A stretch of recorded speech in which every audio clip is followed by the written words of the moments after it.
Hey, what's going on, guys? So as you see the topic, what if I told you that I always wanted to run around with my top off?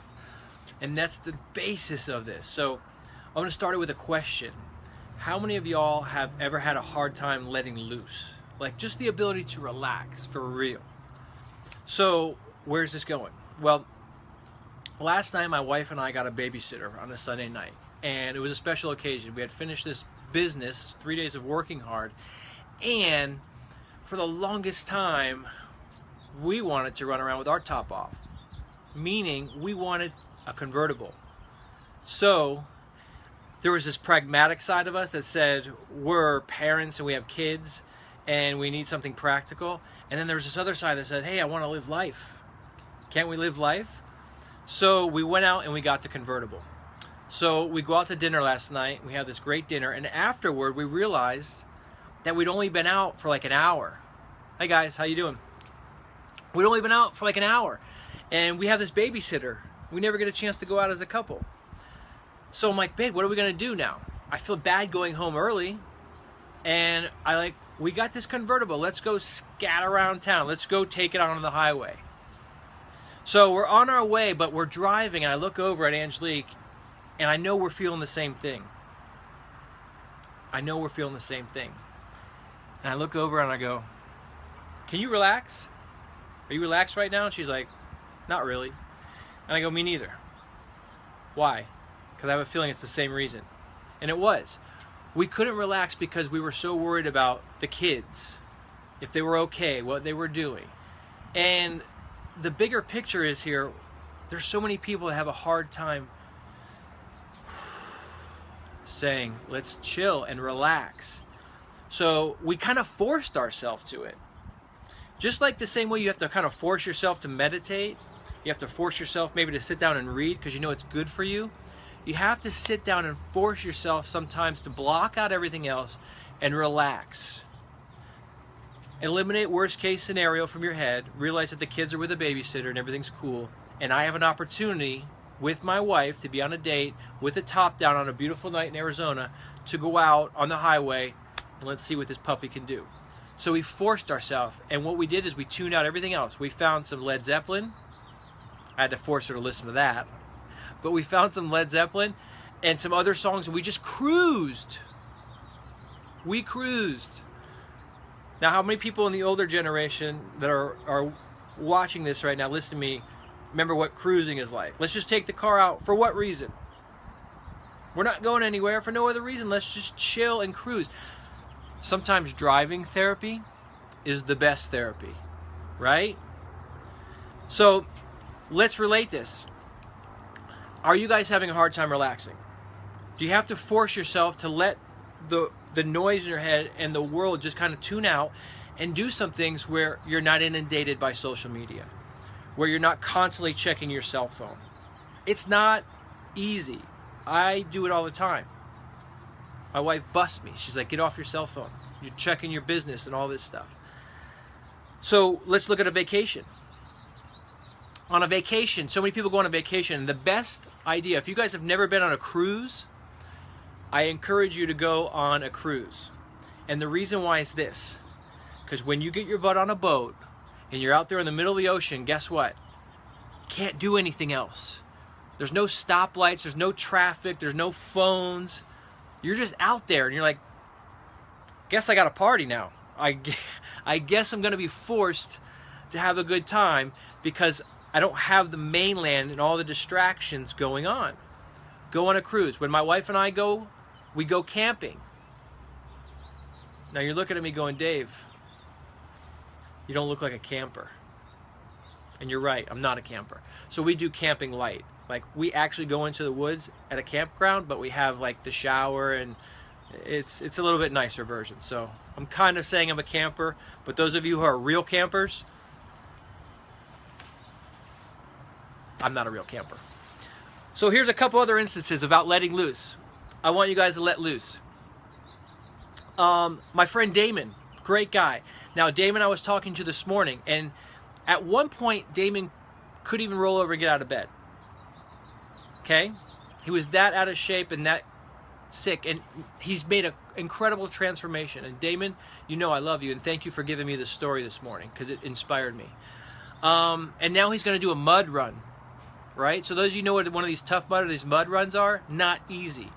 But Damon still said that there was doubt in his head, that he was scared, he was afraid. And he used the word, which is interesting. What's up, Liz? Hey, Steve. What's up, Clint? Damon used the word he retreated. He goes, when I first thought about doing this, I retreated. Think about that. Retreated. What an interesting choice of words he used. I know, yeah, the real, Michael, the real camping is in Montana. I'm going to work my way up to that eventually. So the word was retreated that Damon used, but he forced himself to do it because what he did is he visualized himself not doing it, and then he visualized himself crossing the finish line, taking the fear, taking all the second guessing, allowing himself to relax and just saying, I'm going to do it and cross the finish line. And I know he's going to do it. I know he's going to do it. So again, Damon, thank you for going first, showing the courage and continuing to conquer new things. Another story, my friend David.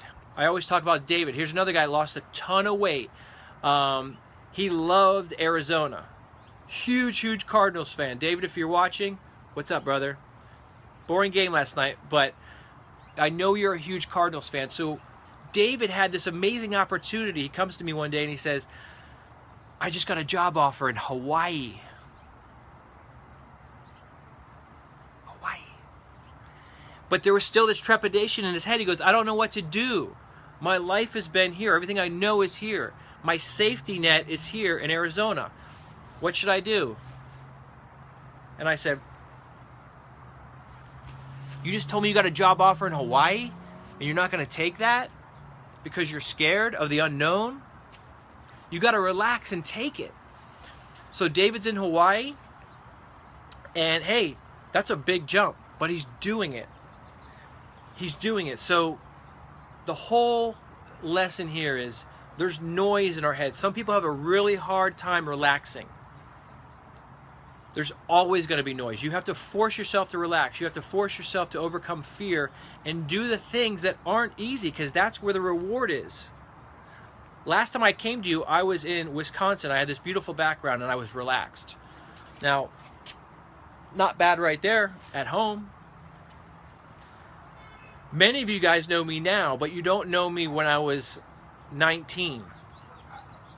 When I was the guy on the dance floor. Like this. Not on the dance floor, on the side of the dance floor. Like this. You ever see these dudes? That they're just sitting out there watching everybody else dance? And I've told this story before. I was petrified to dance. Because in my head, I was thinking and overthinking what was happening. What if I don't dance good? What if the song comes on and I don't know a move? What if they laugh at me? Think about that. What if they laugh at me? My daughter is almost 5. And sometimes I'll ask her to do stuff and she comes back with that. She doesn't want to do it. She says, but what if they laugh at me, Dad? What do you think I tell her? You better double down and do it right now then. We can't get in our heads, guys. We can't be so uptight. Take that and loosen it up. Eventually, I had a good friend of mine that said, look, he goes, everybody out there that's on the outside of the dance floor that's sitting there like this with their buttholes puckered up, right? All tight in the back right there. He goes, all those people, all they want to do is have the courage to get out there and be who they are. Have you ever heard the old cliche, dance like nobody's watching? What does that mean? They say dance like nobody's watching because that's when you have the best time. That's when you're not worried about what you look like. And I love to use the dancing metaphor because I know that you guys have been somewhere in a club and you saw someone on the dance floor that totally sucked. No rhythm, couldn't dance to save their lives. But that person was having an awesome time and they didn't care. And what did that do? Everybody gravitated to that. you stop caring about it, because if that person doesn't care and they're just having a good time, then why should I care how I dance?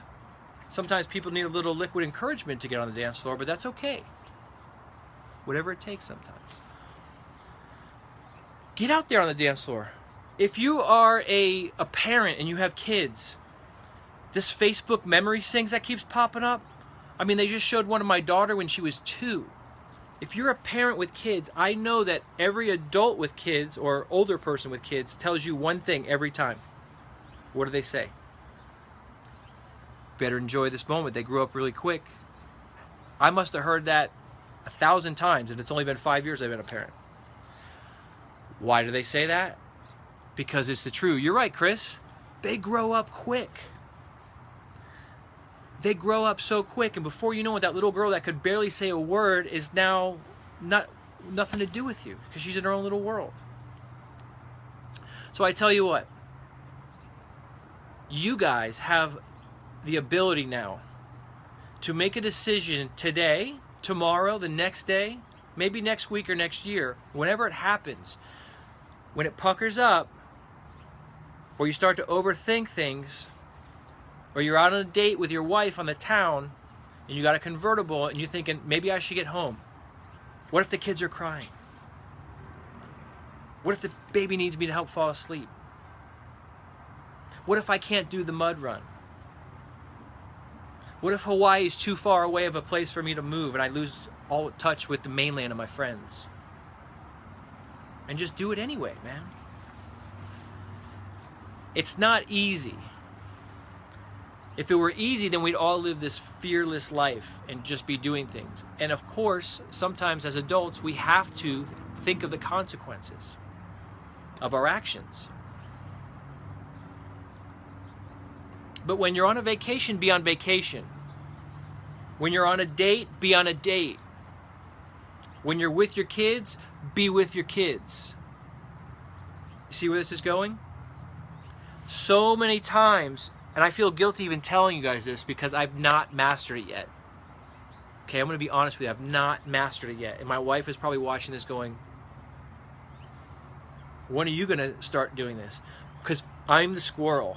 My mind is pop, pop, pop, pop, pop, is going 1,000,000 miles an hour. And my wife's always telling me, be in the moment. Wake up in the morning, instead of going to social media, read a book. When your kids come home from school, instead of turning on the TV for them, play with them. When you're on a date with me, David, put your phone away and be on a date with me. And when we're in that new car that we worked so hard to get, and the top is down, and it's 60 degrees out, and you're jamming to the radio, then jam to the radio and let it happen. I see so many of you guys talking right now, and I really know that we are having this conversation. Sometimes it's good to have a butt pucker. True that, Randy. Liz, I chased that damn squirrel around all day long. I know. I envy people. Sometimes we see people, when we were in Hawaii, we saw surfers, and everybody automatically equates surfers with this, like, you know, mentality. And then you realize how hard it is to surf and how much concentration it takes and dedication it is to surf. And then you have a whole new understanding of what that means. You know, sometimes it's the people who love the environment and the ocean the most, and they want to be near the ocean. I have so many friends that live in California despite the high cost of living because they love the ocean and it gives them breath. You know what does that for me? The woods, the mountains. That's what gives me life. So there's only a couple things you can do when the time comes and you're really trying to relax. You need a partner there to help you and shake you a little bit, whether it's a friend or a spouse, and say, dude, concentrate on where we're at right now. Enjoy it. Or you need to remember, God's in control of everything. You know, we worry so much about what's going to happen instead of handing your lives over to God. He's going to take care of you. He's going to keep you on the right track if you keep your eyes focused in the right direction. So I'll tell you what, guys, it's been a great day talking with you. I'm going to go out and I'm going to take a little ride now. I'm going to turn the radio up just a little bit higher, and I'm going to learn how to relax. Because life is short, and you got to take advantage of those moments. Have an awesome, awesome day.